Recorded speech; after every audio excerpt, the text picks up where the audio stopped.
Hope is looking up at airplanes and never considering that anyone had to say goodbye, only that they're going to say hello. Just real quick, I'll try to keep this short. I know you've probably got someplace to be right now, but I just thought you should know. You are an oasis in a sea of concrete and glass, giving up to the world a glance towards God. You water this desert with words and with songs, humming, calling the tune to plant-splitting sidewalks. You channel this wind, directing these cloudy skies, blowing kisses to strangers who might need a drink or direction. You are an endless muse, a well of hope, quenching all thoughts of mediocrity in those who draw from you. Your hands bandage me in places I didn't know existed, and your name is honey for a sore throat I never knew I had until you kissed it. And just one more thing. You look beautiful today, and that will never be a lie no matter when you remember it. Everything she touches has the look of being tarnished. Wallpaper browns, tables crack, dust piles up, and lips chap. Everything she touches appears almost tainted. Hair tangles, clothing tears, flesh bruises, and chests ache. The contrast felt between the difference of her absence and her presence, like the revelation given with the first bar of soap. How could one know their own amount of filth if they had never been cleaned before? How dirty would you feel after that first cleansing touch? She is dipped in wet paint, leaving a reminder of everything she touches that is long overdue for a fresh coat. I am surrounded by my future.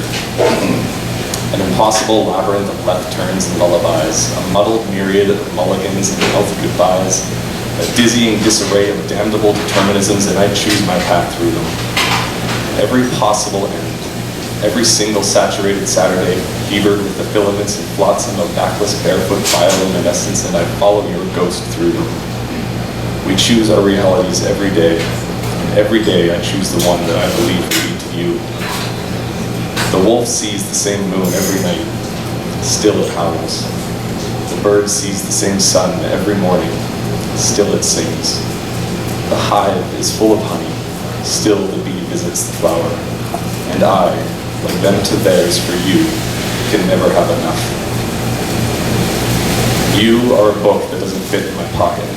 I can't just take you wherever I go. You are a book that I keep misplacing, that I sometimes have trouble finding when I find time to read.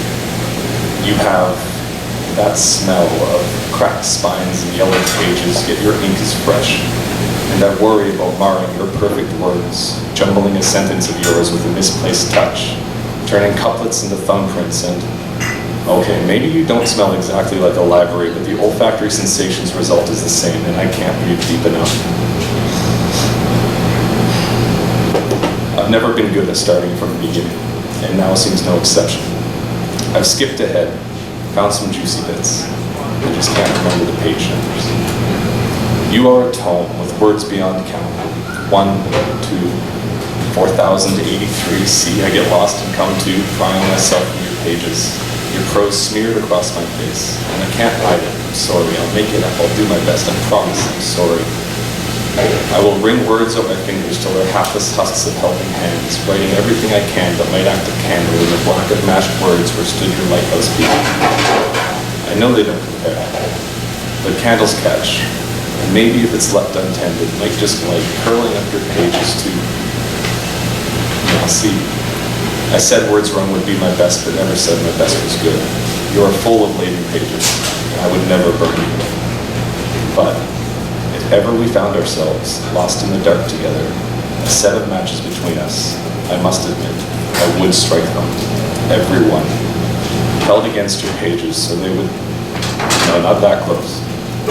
Close enough, too close to be near, yet too far to be touching, just against. Just enough to light your words that I might read a final chapter, but not the end. I never want to know the end. I'd sooner imagine it doesn't.